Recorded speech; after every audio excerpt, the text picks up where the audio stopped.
함께하며 여러분의 내일을 응원합니다.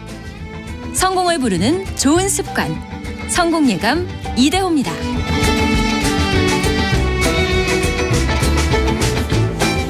자, 성공예감 이대호입니다. 2부 달려갑니다. 자, 경제 퀴즈 정답을 지금 말씀해 드릴게요. 지금, 금이네, 이것도. 정답은 금이었습니다. 금.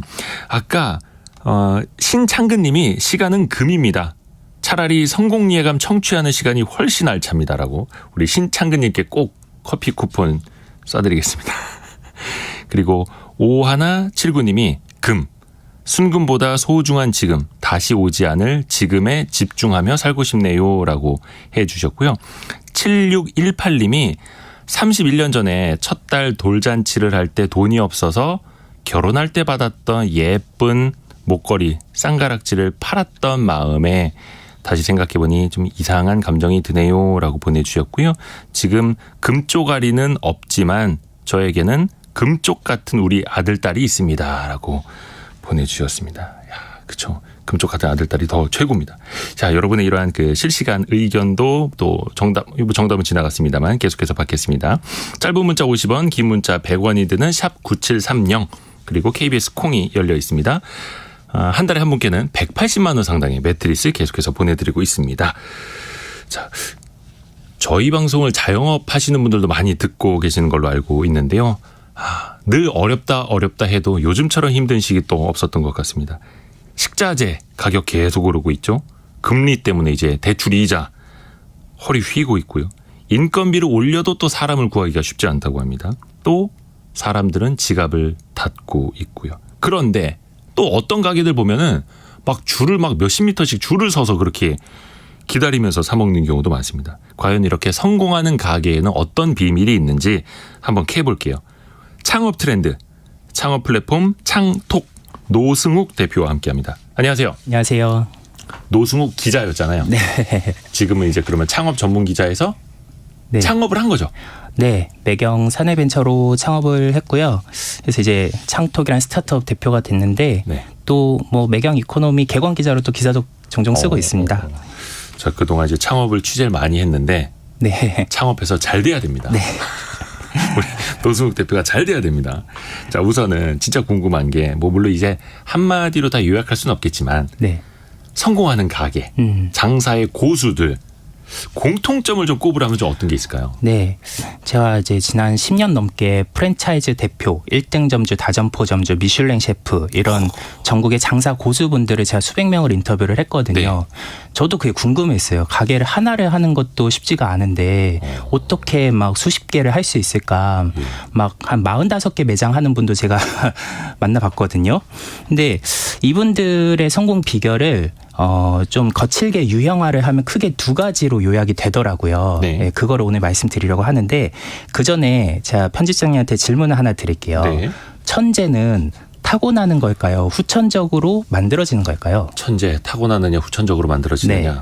저는 개인적인 바람이 있다면 후천적으로 만들어졌으면 하는 바람입니다. 왜냐하면 제가 타고난 천재가 아니기 때문에 네.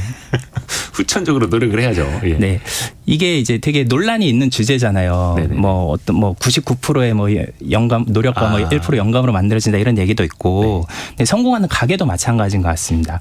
어떤 분들은 이제 선천적으로 처음부터가 중요하다. 어떤 분들은 나중에 운영으로 잘할 수 있다. 이렇게 갈리더라고요. 그래서 그 두 가지 말씀드리려는데 일단 선천적인 요인. 처음에 하는 걸 이제 기획이라고 통칭을 하는데요. 네. 이런 것들에 포함된 요소들은 이제 상권 분석, 입지 또는 아이템, 컨셉 또는 트렌드, 인테리어, 초기 마케팅 이런 것들은 이제 초기에 하고 나면 이제 나중에 되돌릴 수 없는 것들이죠.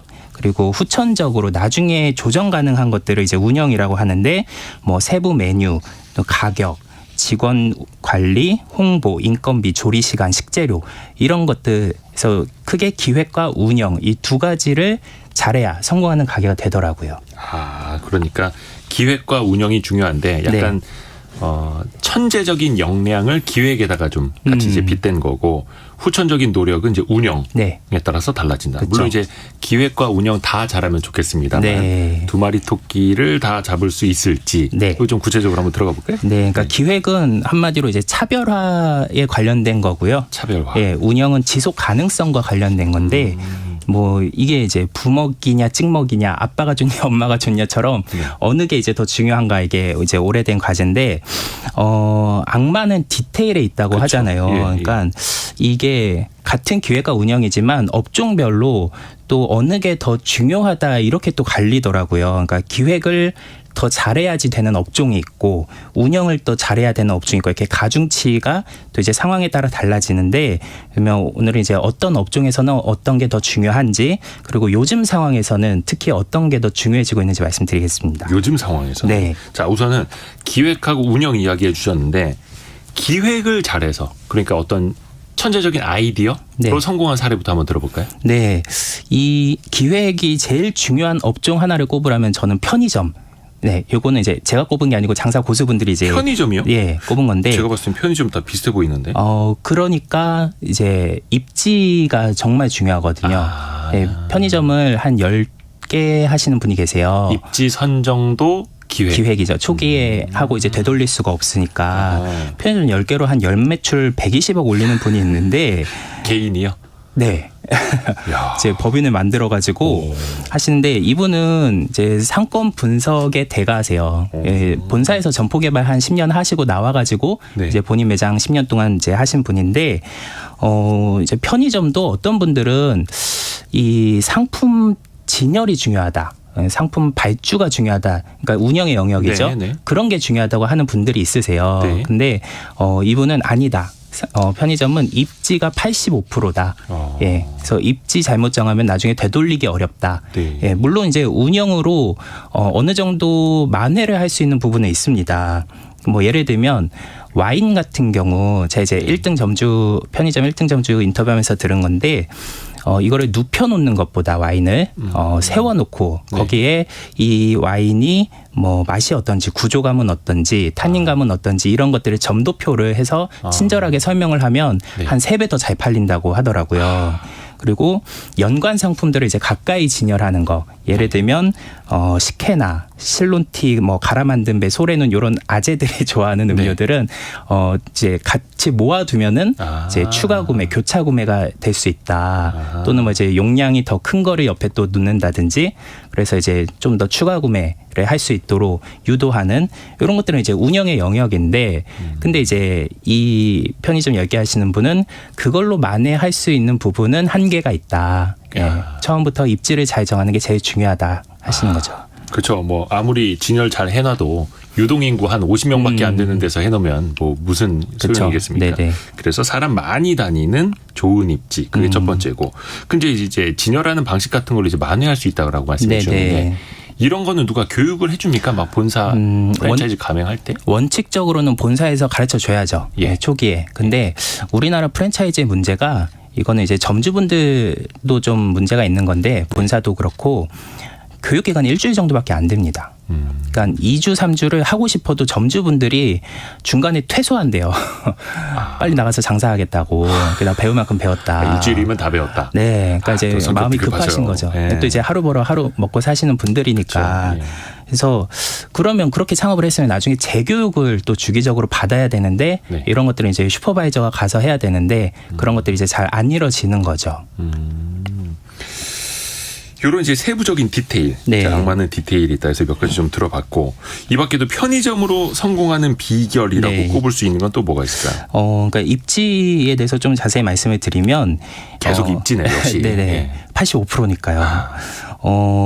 이건 제가 이제 CU의 점포 개발팀 부장님한테 직접 들은 건데 CU에서는 입지를 계산하는 공식이 있다고 합니다. 예상 매출을. 아, 공식이 있어요? 네, 오, 예상 그러니까 매출? 오피스텔 같은 경우를 이제 제일 선호하는 입지인데요. 예. 여기를 이제 세대당 객단가를 한 5,000원 정도로 계산을 한다고 합니다. 예. 그러면 300세대에 되는 오피스텔을 독점을 하는 상권이다. 그러면은 일매출 150만 원을 기대를 할 수가 있겠죠. 하루 매출이요? 네, 예. 하루에. 예. 이게 오피스텔이 제일 객단가가 쉽게 이제 계산을 하고요. 네. 그다음은 아파트는 세대당 한 3,000원 정도로 계산을 하니까 같은 300세대라면 여기는 일매출 한 90만 원 정도 네. 나오는 거죠.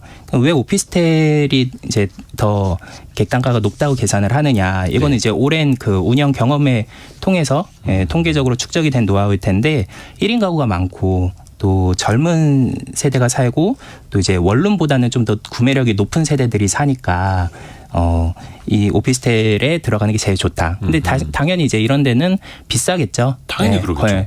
또 경쟁도 치열하고 그래서 어떤 곳은 이제 입찰로 그 제일 높은 임대료를 써내는 곳에 이제 입찰을 하기도 하는데 이런 데는 뭐 한 1,000만 원 가까이 월세를 내는 경우도 있다고 하더라고요. 아니 그래도 그 여쭤보려고 그랬어요. 아니 뭐 강남 집값 비싼 거 알고 네. 강남에 입지 좋은 거 알고 역세권 입지 좋은 거 알고 유동인구 많은 거 아는데 네네. 결국은 그 입지는 기존의 그 권리금도 그럴 거고 임대료도 말씀하신 거 엄청 비쌀 거고 또 네. 근데 그렇게 비싸게 자리를 잡고 들어가면 수익성이 웬만큼 안 나와서는 망하기 십상이잖아요. 네. 그럼 이제 이거를 얼마를 가지고 어떻게 접근을 해야 될지 그거 좀 알려주세요. 그러니까 이게 이제 상권 분석이 제일 중요한데 이 많은 분들이 본사에서 찾아주는 물건으로 창업을 하는 분들이 많다고 해요.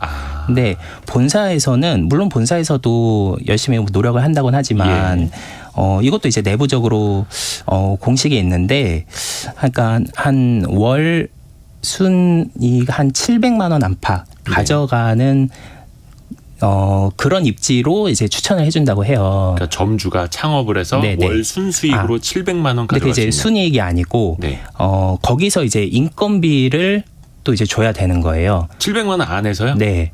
그러니까 뭐 이 알바를 쓰면은 자기가 이제 반토막 나는 거죠. 그래서 어떤 점주분들은 그러게요. 그 알바보다 못 가져가는 분도 있다고 하잖아요. 네네네. 예. 그러니까 이 방금 말씀드린 이제 오피스텔이나 이런 좀 좋은 입지를 본인이 찾아서 물건을 선택을 해야 되고 그래서 그 10개 하시는 분도 거의 대부분은 본인이 발품을 팔아서 그 물건을 찾지 본사에 의존하지 않는다고 합니다. 지금 남하은 님도 저는 프랜차이즈 커피 하려고 알아봤는데 이미 좋은 자리는 다 입점이 돼 있습니다. 입지를 어느 쪽으로 보는 게 좋을까요? 라고 해주셨는데 그래서 항상 그 프랜차이즈 본사에서는 입지 분석팀이 네. 이제 가동이 되고 있는데 네. 거기에 의존하지 말아라. 왜냐하면 그 점포 개발하시는 분들이 점포를 출점하는 거에 그 성과 KPI가 달려 있거든요. 네네네. 그러니까 웬만하면 출점을 해주려고 하죠. 점주 입장에서 생각하는 게 아니라. 그렇죠. 그러니까 약간 생각하는 포인트가 좀 달라질 수는 있겠네요. 네. 본사에 너무 의존하지 마라. 네. 그래서 일단은 한 85% 이상은 입지가 네. 좌우한다. 그러면 입지의 중요성 말고 나머지 15%를 좌우하는 기획은 어떤 게 있습니까? 15%는 이제 운영이죠. 네. 나머지는 운영이고. 네. 그래서 이 운영만으로 또 이제 특강을 하시는 분들도 있어요. 운영 방식만으로. 그러니까 상품 근데 이것도 이제 중요는 하죠. 뭐 15%도 무시할 건 아니니까. 그러니까 네. 예를 들면 패턴 발주라는 거를 하는 분들이 많은데요. 네. 이건 뭐냐면 그날 팔린 거 그대로 그냥 채워 넣는 식으로 발주를 하는 거예요. 네네네. 그러니까 그거는 가게가 항상 정체돼 있는 느낌이 들죠. 그러니까 항상 가도 같은 상품 그대로니까. 예. 근데 1등 점주분들 중에 공통점은 신상품을 제일 많이 도입을 하는 분들이었어요. 계속 새롭게. 네. 그러니까 발주할 수 있는 그 상품 가짓수가 SKU가 한 6, 7천 가지 되거든요. 편의점 한 곳에? 네, 15평 매장에서. 그래서 그거를 다 채울 수가 없어요. 예. 한 2,000개 정도만 그 채울 수가 있는데 네. 그러려면은 이제 요새 뭐가 새로 나왔는지 신상품 전시회 이런 것도 가서 보고 또 다른 가게에서는 요새 어떤 거를 진열해 놓는지 이렇게 시장 조사도 열심히 하셔야죠. 역시 이제 속된 말로 이제 머리를 잘 써야 된다라는 거예요. 뭐 편의점 말고 이렇게 네. 기획이 중요한 사례, 기획을 잘해서 또 성공한 사례 좀 알려줄 수 있을까요? 네, 저도 제가 감탄을 했던 사례인데 제주도의 한 화덕 피자집인데요. 화덕 피자. 네, 여기는 이제 컨셉을 바꿔서 월 매출이 3배 이상 뛴 사례입니다. 그러니까 제주도 인구가 한 70만 명이 좀 안 됩니다. 네. 한 67만 명 정도 되는데 1년에 입도객은 관광객은 한 1,000만 명 가까이 되거든요. 1,000만 명이 넘습니다. 그러면 피자집에서 제주 도민을 상대로 장사를 하는 게 좋을까요? 관광객을 대상으로 상대를 하는 게 좋을까요? 무조건 관광객 그쵸. 대상으로 해야죠. 네. 예. 근데 그러려면 관광객들이 육지에서도 어차피 화덕 피자 먹을 수 있는 거 많은데 제주도까지 와서 평범한 화덕 피자를 먹지는 않겠죠. 네. 그래서 이분이 이제 컨설팅을 받은 게 한 장사 고수분한테 이 제주도 하면 떠오르는 상징적인 게 뭐냐? 한라산이잖아요. 한라산. 네, 그러니까 피자를 한라산 모양으로 이렇게 세워라. 잠깐만요. 네. 피자를 한라산 모양으로 만들 수가 있어요? 그러니까 토핑을 감자채를 이렇게 쌓아가지고 가운데에다가? 예, 거기에다 이제 통새우도 이제 두르고 그 위에 이제 제주도 특산물인 톳을 얹은 거예요. 그러니까 야, 이거는 보고 싶네요, 이거. 누가 봐도 제주도 피자인 거죠. 아. 예, 그러면은 이건 가서 한번 먹어봐야겠다. 근데 이거를 이제 다른 데서는 팔기가 어렵잖아요. 그렇죠. 예. 의미도 없고. 네, 그래서 인스타그램에서 이게 화제가 되면서 바이럴 마케팅이 성공하면서 월 매출이 3배 이상 뛰었더라고요. 야, 역시 그러니까 맛은 솔직히 맛이 우선이어야 되는데 네네. 맛은 둘째치고 네. 예쁘니까 사진 찍어서 그쵸. 또 SNS에 올리기 좋으니까. 네. 그럼 좋아요가 많이 달리고. 저도 가서 먹어봤거든요. 아, 그래요? 예. 근데 맛은 사실 맛은 기본이고요. 어디든 네네네. 맛은 있어야죠. 네. 근데 맛만으로는 안 되는 게 이제 마케팅의 영역이잖아요. 네. 예. 그래서 그냥 좀 새로운 경험이라서 이제 재미가 있더라고요. 예. 그 뭐 사실 치즈 가루를 이렇게 산처럼 쌓아 올렸다고 하니까 네네. 맛이 없을 수가 없죠. 근데 이거 이제 보시면서 다른 분들도 나도 저런 아이디어를 좀 내면 좋겠는데 진짜 사람들이 우리 가게, 우리 제품, 우리 먹거리를 사진 찍어서 많이 올리게끔. 네. 근데 그것도 그쪽으로 이제 머리가 잘 이제 되시는 분들이 계세요. 근데 이거를 이런 좀 입소문 마케팅 좀 네. 어떻게 해야 되는 건지 잘 난해하시는 분들도 많거든요. 네. 좀 조언 좀 해주세요. 그래서 제가 창톡을 창업을 한 건데요. 네네네. 저는 지난번에도 이제 말씀을 드렸는데 이 자영업이 이제는 4.0 시대가 됐다. 자영업 4.0 시대. 네, 그러니까 1.0 때는 노동 집약 산업이었고요. 그래서 IMF 외환위기 이전에 그때는 이제 성실하게만 가게를 해도 성공할 수 있었던 게 공급이 수요보다 적었거든요. 네. 그러니까 오프라인 그때는 100% 수요가 5% 오프라인이었잖아요. 네. 근데 이제 상가는 한정돼 있고 하니까 당시에는 뭐 저희 어머니도 40년 넘게 순댓국집을 하시는데 가게들이 거의 동네 유지 정도 될 정도로 이제 사랑방 역할을 했죠. 그런데 2.0 시대는 이제 외환위기 이후로 이제 상권이 중요해지면서 핫플레이스에 들어갈 수 있는가. 예, 예. 그거는 이제 상권 집약 산업이 됐고 3.0 시대에는 배달앱과 SNS가 나오면서 기술 집약 산업이 됐고요. 예, 푸드테크 이런 것들이 중요해졌고 요즘은 이제 인맥 집약, 네트워크 집약 시대다. 왜냐하면 자영업이 너무 이제는 그 수요가 공급보다 부족해졌고요. 왜냐하면 공급이 너무 과잉이 된 게 많으니까. 온라인에서도 이제는 공급이 되잖아요. 밀키트가. 네, 그렇죠. 그래서 혼자서는 이거를 고객들의 니즈를 다 채울 수가 없어진 것 같습니다. 네. 마케팅도 잘해야 되고 그러니까 이제 요즘은 장사 잘하는 분들은 컨설팅도 적극적으로 받고 이제 이종업계 분들하고 네트워킹 열심히 하시더라고요. 그렇군요.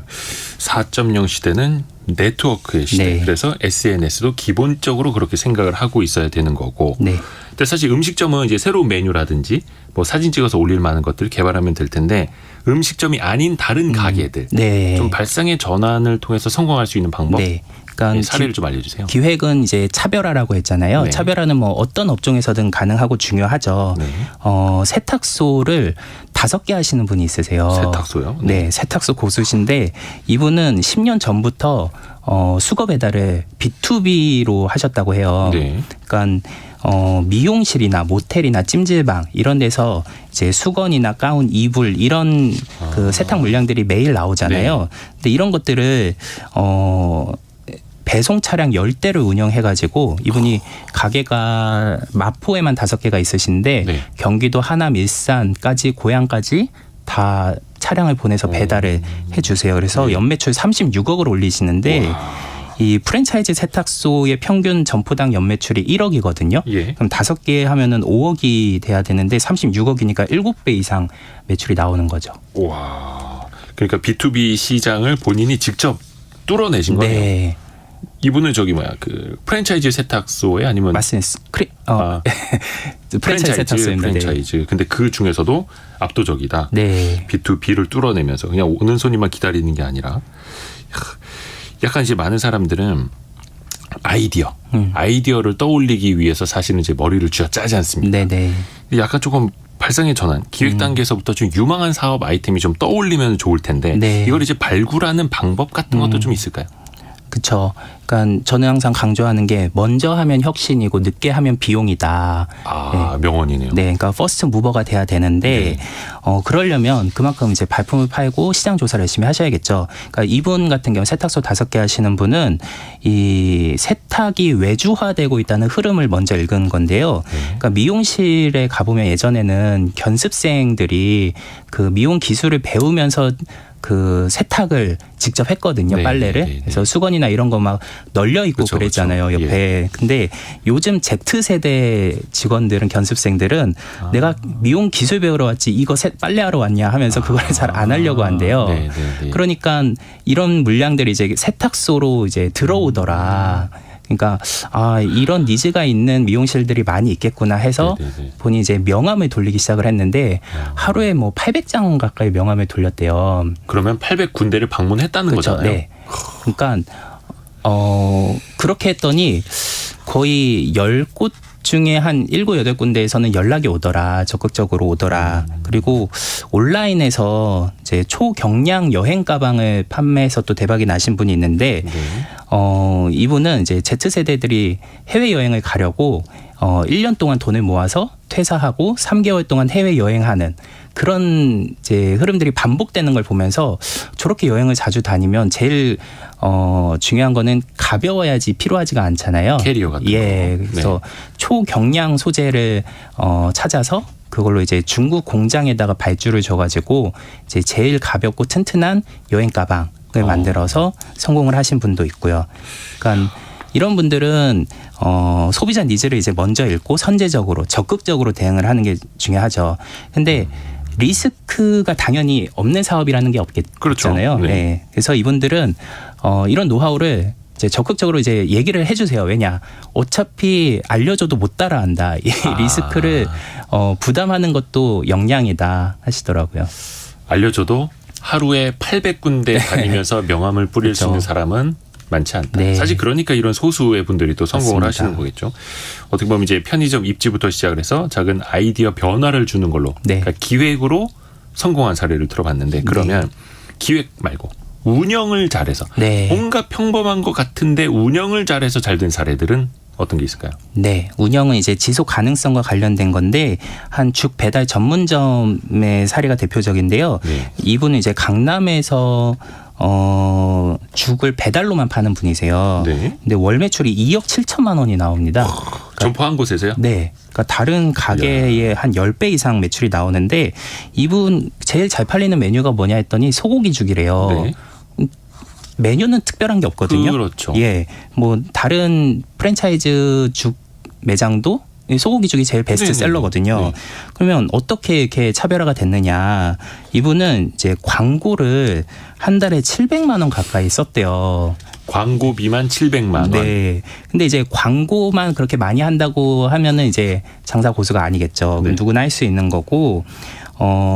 그렇게 해서 이제 주문이 엄청나게 들어올 거 아니에요. 네. 이분은 이제 1시간에 90건 가까이 주문이 들어왔다고 하는데 보통은 다른 분들 같으면은 주문이 이렇게 많이 들어오면 이제 10개 이상 밀리고 이러면은 주문 접수를 중단을 시킨대요. 네. 이제 앱을 꺼놓는다는 거죠. 네. 근데 이분은 그렇게 하면은 이제 가게 망한다. 예. 그거를 다 받아냈다고 합니다.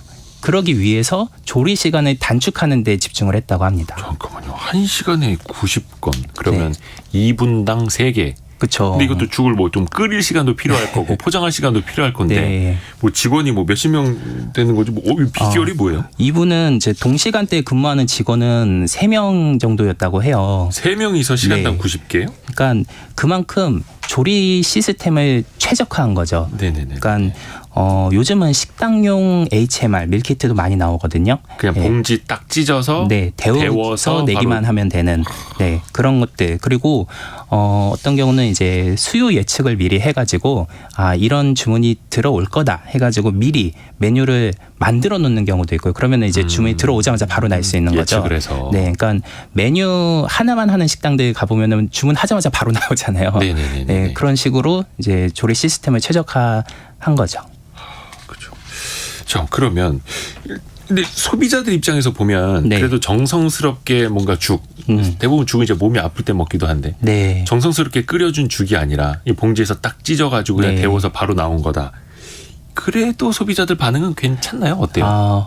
그러니까 이게 이제 배달의 어떤 시장의 특성인데요. 네.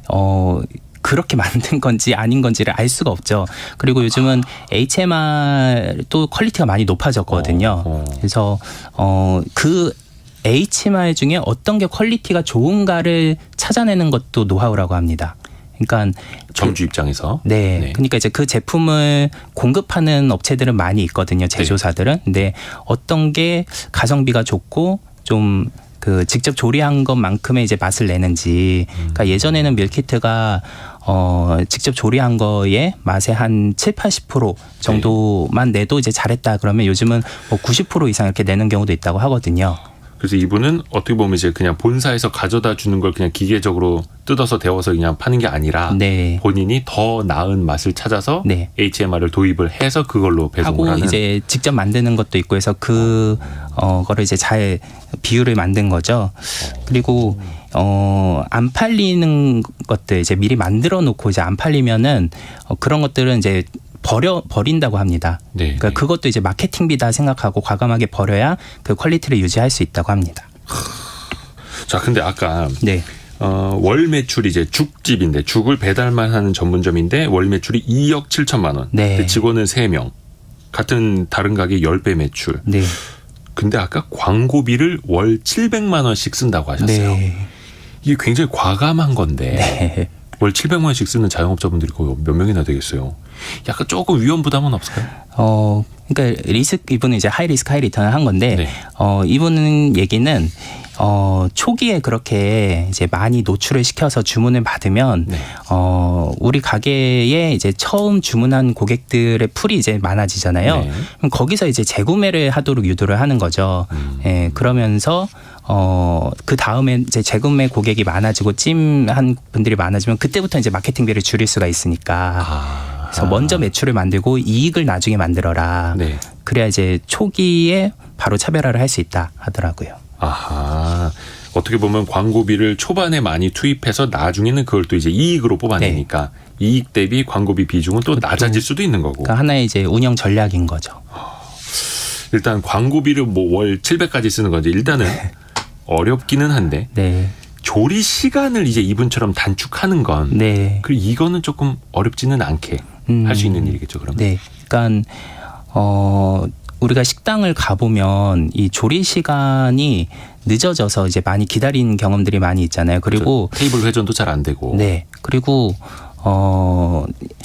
4명이 갔는데 예. 1명 메뉴가 먼저 나오고 3명 메뉴가 늦게 나오는 경우 있죠. 그럴 때 예. 조금 그렇죠. 그러면 이제 한 명도 안 먹고 기다리잖아요. 네. 이런 것들이 이제 너무 시간 낭비고 이제 회전율이 떨어지게 되는 요소인 거죠. 네네네. 그래서 제일 좋은 거는 동시에 4명이든 8명이든 동시에 그 주문한 게 바로 이제 빨리 나오는 건데 그러기 위해서 이제 주방 동선이랄지 아니면 운영 시스템을 최적화하는 게 중요하다고 합니다. 그러니까 예를 들면 이제 다른 메뉴를 만드는 직원들끼리 이제 서로 내가 얼만큼 이제 조리를 하고 있다 이런 것들을 계속 공유를 하는 거죠. 그래서 이 옆에 메뉴가 이때쯤 나갔으니까 내 메뉴는 이때쯤 나가면 되거나 미리 준비할 수 있게 그렇게 해서 이제 동시에 나오도록 하는 거고 또 어떤 분은 이제 빙수 프랜차이즈인데 네. 새로 들어온 알바가 이제 익숙하지가 않으니까 계속 레시피를 보면서 하나 만들고 하니까 15분이 걸렸대요. 아유, 빙수 하나 만드는데. 사장님이 속 터지죠. 네. 근데 이런 것들도 이제 레시피를 다 외우면은 내가 상금으로 3만 원을 주겠다. 이런 식으로 해서 숙달되게 계속 유도를 독려를 해가지고 하는 거네요. 해서 3분으로 단축을 했다고 이야. 합니다. 그러니까 어떻게 보면 이렇게 막 물밀듯이 주문이 들어올 때 우왕좌왕하는 게 아니라 그 체계를 미리 잡아놓고 네. 또 직원들이 더 빨리 습득할 수 있게끔 독려를 하고. 맞습니다. 야, 경영을 잘하시는 분이네. 이런 분들이 이제 장사가 아니라 경영을 잘하신다고 평가를 해도 될 것 같아요. 자, 우리가 이제 기획과 운영에 대해서 좀 나눠서 이야기를 들어봤는데 네. 두 가지를 다 잘하면 좋겠습니다만 그게 쉽지 않죠, 사실은. 네. 그리고 어떤 분들은 둘 중에 하나만 특화되신 분들이 있으세요. 왜냐하면 기획은 창의성의 영역이거든요. 네네. 그래서 되게 창의적인 분들은 이것만 또 좋아하시는 분들이 있어요.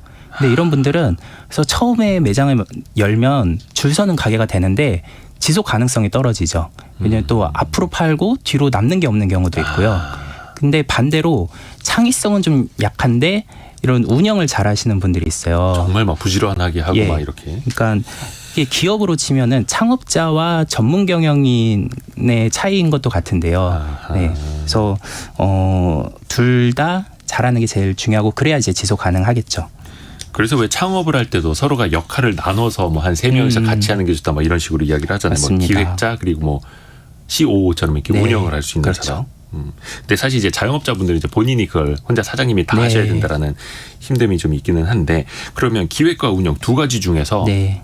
하나가 더 중요하다. 하나만 택해야 된다라면 네. 어느 쪽에 좀 무게를 둘 수 있어요? 그러니까 저는 요즘 들어서는 이제 운영이 점점 더 중요해지고 있다. 운영. 예, 이거는 이제 장사 고수분들도 많이들 얘기를 하시는 게 네.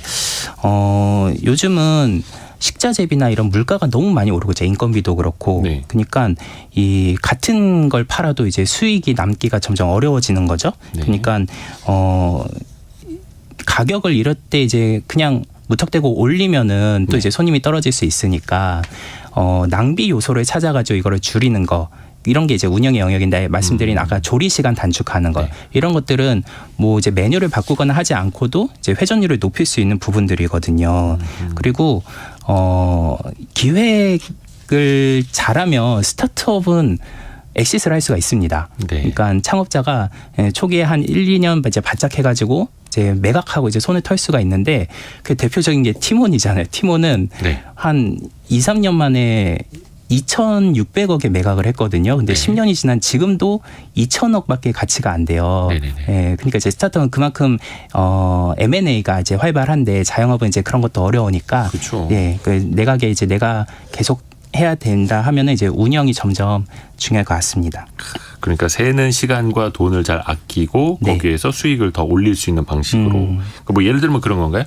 원래 그 한식 사업을 잘 하시는 분이 일식 사업, 중식 네. 사업도 성공할 수 있는 그쵸. 막 그런 느낌으로. 그러니까 고수분들이 보면은 가게를 이제 다브랜드로 다점포를 하시는 분들이 많으세요. 그러니까 순댓국 하시는데 갑자기 일식당을 차리고 또 중식당을 늘리고 이래요. 그거는 약간 뭐 실패하는 지름길 이런 게 아니고 네. 잘 돼요? 그러니까 그 운영은 다 공통된 영역이라는 거예요. 아. 그러니까 조리 시간 단축하는 노하우 이런 것들, 예. 예, 그런 것들은 다 공통되니까. 그래서 미국에서는 프랜차이즈가 어떤 식으로 확장이 되냐면 이 본사는 브랜드를 기획을 해서 이제 신메뉴를 개발을 하고 뭐 R&D를 투자를 해서 이제 홍보를 하고 이런다면 메가 프랜차이즈들 지역별로 주별로 막 수십 개 수백 개씩 운영하는 이 다점포 점주들이 이 운영에 이제 특화해서 하는 거죠. 그래서 미국에서는 프랜차이즈들을 오퍼레이터라고 부릅니다. 그러니까 운영자라는 거죠. 예, 예, 예. 그러니까 운영에 특화된 역할이 있고 기획에 특화된 영역이 있다. 근데 점주분들은 이제 프랜차이즈로 치면은 기획은 본사의 영역이잖아요. 네. 그러니까 점주분들은 이제 운영을 신경을 쓰셔야겠죠. 물론 이제 그게 잘 되면 하나 더 내고 또 네. 하나 더 내고 이런 식으로 되면서 가맹점주 업계의 큰 손이 될 수 있는 거고. 그렇죠. 네. 다만 시작은 일단 하나에 집중을 해서. 네. 근데 약간 그런 습관을 좀 많이 가져야 되겠네요. 같은 프랜차이즈를 하더라도 본사에서 알려주는 것 말고도 내가 이 업장 자체를 더 개선을 하고 효율을 높일 수 있는 작업을 계속해서 아이디어를 얻는 것들. 네. 그러니까 본사는 기획의 영역인 것 같아요. 그러니까 점주가 운영까지 이제 본사가 책임져 주지 않으니까 그렇죠. 그런 것들을 공부를 하셔야 되는데 근데 운영에 대한 공부가 많이 부족하세요. 그거는 이제 컨설팅에서도 재미가 없거든요. 그러니까 이 조리 시간 단축하고 이제 직원 운영 이제 효율적으로 하고 이런 것들이 당장 눈에 띄게 확 매출이 오르는 거 아니거든요. 아까 네.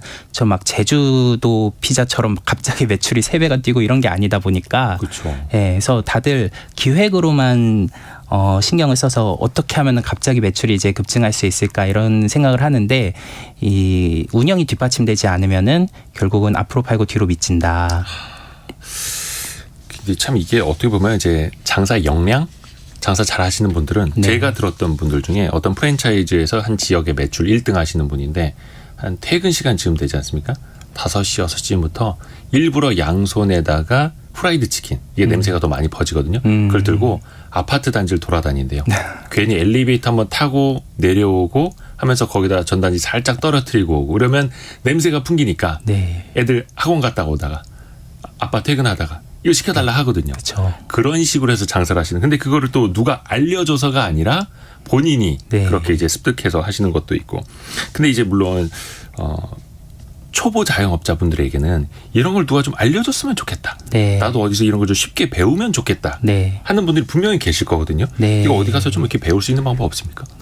성공예감에서 이렇게 성공예감. 알려드리기도 좋죠. 하고 네. 요즘은 그래서 가게 밖으로 나오는 자영업자 그리고 나오지 못하는 자영업자 이렇게 저는 그 성공의 오. 기준이 갈리는 것 같아요. 가게 밖으로 나오는 자영업자. 네. 근데 우리나라 자영업자 10명 중에 8명이 1인 자영업자여서 그럴 여력이 없으세요. 그렇죠. 네. 사장님이 자리 비우면 네. 장사 안 되니까. 네. 그래서 근데 이제 나갈 수 있는 시간이 딱 하루에 3시간은 있거든요. 오후 2시에서 5시 브레이크 타임. 네. 저희 어머니도 이제 그 시간에 목욕탕도 가시고 은행 업무도 보시고 하는데 이럴 때 로컬 기반으로 네트워킹을 좀 해보시면 좋을 것 같습니다. 그러니까 가까운 장사 고수분들 찾아가거나 찾아보면은 많이 있거든요. 옆 동네에도 있고 네. 같은 상권에도 있고 창톡도 이제 그런 분들을 연결해 드리려는 건데 그 시간에 이제 힘들다고 이제 스마트폰 보시고 이제 쉬시는 분들도 있는데 고수분들은 그 시간에도 이제 출타를 하시더라. 네. 그 사실 저도 가끔 점심을 걸러서 오후 한 3시쯤 점심 먹으러 가야 될 때 보면 이제 대부분 자영업자분들 불을 끄고 의자에 이렇게 누워서 쉬시거나 이런 모습들을 종종 네네. 보거든요. 그러니까 안쓰럽죠. 왜냐하면 네. 또 이제 새벽같이 일찍 나오시니까 그 시간에 쉬셔야 되는데 또 더 열심히 하시는 분들은 그 브레이킹 타임에도 사람 만나러 다니고 장사 배우러 다니고 네. 정말 대한민국 쉽지 않습니다. 자영업자분들은 응원을 많이 해드려야 됩니다. 정말 대단하신 분들. 화이팅입니다. 예, 화이팅입니다. 앞으로도 이런 좀 창업 조언들 네. 많이 좀 알려주세요. 네. 창톡의 노승욱 대표 함께했습니다. 고맙습니다. 감사합니다. 잠시 후 우리는 라디오 정보센터 가서 뉴스 한번 정리하고 오겠습니다. 기업분석연구소 리더스 인덱스에 따르면 매출 상위 500대 기업 가운데 지난해 사업보고서에 5억 원 이상 고액 연봉자를 공개한 282개 기업의 최고액 연봉자는 평균 14억 1237만 원으로 직원 평균 연봉의 15.5배로 나타났습니다. 금융감독원이 국회 정모위원회에 제출한 자료를 보면 지난해 9월 말 기준 은행 등 금융회사의 점포수는 1년 전보다 740개 감소하고 임직원 수는 1,500명 가까이 감소한 것으로 나타났습니다. 금융감독원에 따르면 지난달 회사채 발행 규모는 20조 2,508억 원으로 전달보다 18.5% 증가한 것으로 나타났습니다. 온라인 여행 플랫폼 업체 야놀자와 인터파크 간의 기업 결합을 공정거래위원회가 승인했습니다. 지금까지 라디오 정보센터 뉴스 정원나였습니다. 자, 성공예감 2부 계속 이어가겠습니다. 많은 분들이 이제 자영업 하시는 분들도 저희에게 문자 메시지 많이 보내주고 계시는데요. 0083 쓰시는 분이 코로나 때 분식집을 창업해서 장사가 너무 안 돼서 결혼할 때 받았던 금목걸이를 팔아서 월세를 냈습니다. 결국 빚만 남았지만 큰 배움을 얻은 게 있겠죠. 라고 하셨네요. 아이고, 예. 그리고 0358님이 월 수입 700만 원만 벌어도 대박인데 미싱을 해서 부부가 450에서 500 벌어요. 라고. 예, 미싱을 해서. 그리고 나정미님은 저희 동네에도 같은 A사 편의점이 몇 군데 있는데 입지 좋은 곳이 편하니까 자주 가게 되긴 합니다. 다만 최근에 생긴 곳은 다른 곳에는 잘 없는 간식, 주류를 가져와서 일부러 그곳을 가게 되더라고요. 운영이 참 중요한 듯해요라고 우리 나정미 님도 메시지 감사합니다. 이렇게 보면은 종종 저희가 이제 질문 같은 거 올라올 때 다 못 보고 지나가는 경우가 있거든요. 생방송이다 보니까. 예, 그래도 저희가 다 허투루 보내지 않고 이렇게 하나하나 모아서 애프터 서비스로 갑니다. 유혜진 리포터 함께합니다. 안녕하세요. 네, 안녕하세요. 자, 애프터 서비스 갑니다. 어떤 질문입니까? 네, 어제 슬기로운 세무생활 시간에 자영업자를 위한 노란우산 공제에 대해 알아봤는데요. 이와 관련해서 질문들이 들어왔습니다. 먼저 7937님과 7386님이 학원, 운수업, 개인택시도 노란우산 공제 가입이 되나요? 라는 질문을 주셨습니다. 네. 학원, 운수업, 개인택시 모두 다 가능한 걸로 알고 있습니다. 그러니까 대부분의 유흥업을 제외하고는 네. 대부분 이제 가능한 걸로 알고 있고 다만 비영리법인은 네. 가입이 안 된다라는 것도 알아두시면 될 것 같고요. 네. 또 이게 업종에 따라서 네. 매출액 상한선이 있더라고요. 뭐 제조업 같은 경우는 뭐 120억, 어떤 네. 업종은 50억, 또 특정 업종 뭐 10억짜리도 있고 그래서 네. 본인이 하고 계시는 그 업종에 가입 가능한 매출액 상한선을 알아보고 가입을 하시는 게 좋을 것 같습니다. 정확한 내용은 노란우산 공제 그 콜센터 있거든요. 네. 1666-9988 1666-9988입니다. 네. 네. 그리고 권유미님, 개인 사업자 사장님도 수익이 7천만 원 이상이면 노란우산 공제를 통한 세금 혜택이 없는 건가요? 하고 문의 주셨습니다. 네. 어제 저희가 이거 다룰 때 특정 사업을 하시는 분이 근로소득으로 받는 거 네. 7천만 원이 넘어가면 소득공제를 받을 수 없습니다라고 네. 말씀드렸는데 그거 조금 헷갈리신 것 같아요. 그거는 법인. 네. 법인의 대표자일 경우에 법인의 대표자도 월급을 받으니까 그 연간소득이 7천만 원을 넘어가면 이분은 가입은 할 수 있어도 소득공제는 못 받습니다. 네. 그런데 법인의 대표자가 아니라 개인 사업자의 경우에는 1억 원을 초과해도 200만 원까지는 소득공제가 됩니다. 네. 그러니까 이 구조가 어떻게 되냐면 소득이 적으신 분들 법인보다는 개인 사업자인 분들에게 소득공제 혜택이 더 높아요. 그리고 소득이 커질수록 500만 원, 300만 원, 200만 원 이런 식으로 소득공제 혜택이 좀 줄어드는 구조더라고요. 이렇게 설계가 돼 있습니다. 네, 그리고 어제 돈벌이 투자백서 시간에는 퇴직연금에 대한 이야기를 나눠봤는데요. 김한수님, 퇴직연금 DC형, DB형을 종업원이 선택할 수 있나요? 라는 질문을 하셨는데요. 네. 이게 제가 알아보니까 회사가 가입해놓은 퇴직연금 형태 중에서 선택을 할 수가 있는데 보통은 둘 중 하나를 회사가 가입하는 경우가 많다고 합니다. 네. 다만 기쁨 노무사 사무소 이기쁨 노무사에게 문의를 해보니 회사가 연금 제도를 운영하기 전에 근로자 대표 등을 만나서 사내 취업 규칙에 나와 있는 퇴직연금 제도에 대해 설명하고 의견을 듣는 과정을 거치기도 합니다. 실제로 선택을 하기는 어렵지만 의견을 반영하는 과정에 이런 형태로 종업원이 참여는 가능하다고 합니다. 네. 그러니까 이제 노동조합이 없어도 네. 노사협의회 같은 걸 통해서 노사가 같이 이제 합의를 할 수 있고요. 또 이제 회사가 DC형하고 DB형을 중복해서 도입을 할 수가 있다고 합니다. 그런데 일반적으로 회사에서 이거 관리하시는 분들이 힘드니까 그냥 네. 둘 중에 하나만 선택해라 하는데 원칙적으로는 DC형, DB형 중복해서 도입하고 근로자에게 선택하도록 할 수는 네. 있다고 합니다. 네, 그리고 2812님, 많은 분들이 헷갈려하는 부분을 질문 주셨어요. 네. 국민연금을 받는 사람은 노령연금을 못 받나요? 하셨습니다. 네. 이거 정말 많이 헷갈려 하시는데 네. 일단은 그 용어 자체가 네. 노령연금은 국민연금을 내고 나서 네. 나중에 나이가 들어서 그 수령할 때 네. 수령하는 돈을 노령연금이라고 줄여서 부르더라고요. 보통 지금은 이제 생년에 따라서 60세에서 63세 지나가면은 국민연금을 이제 노령연금으로 받아가게 되는 거고요.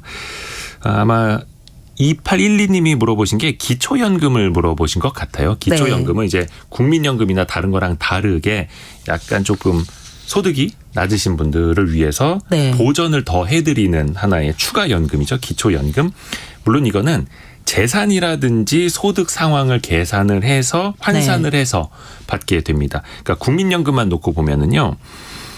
국민연금 기준액이 150%를 초과할 경우에는 그 비율에 따라서 기초연금 금액이 낮아진다고 합니다. 그게 23년 1월 기준으로 48만 4천 원 정도가 되거든요. 네. 그러니까 48만 4천 원 넘는 국민연금, 노령연금을 받으시는 분들은 기초연금이 조금 줄어들 수도 있다. 거죠. 네. 또 다른 이제 재산이나 소득이 또 있다면 더 줄어들 수도 있고요. 그래서 요거는 본인의 상황마다 다 다릅니다. 네. 요거는 보건복지상담센터 전화 129번 국번 네. 없이 129번으로 문의하시면 자세한 내용 상담받으실 수 있습니다.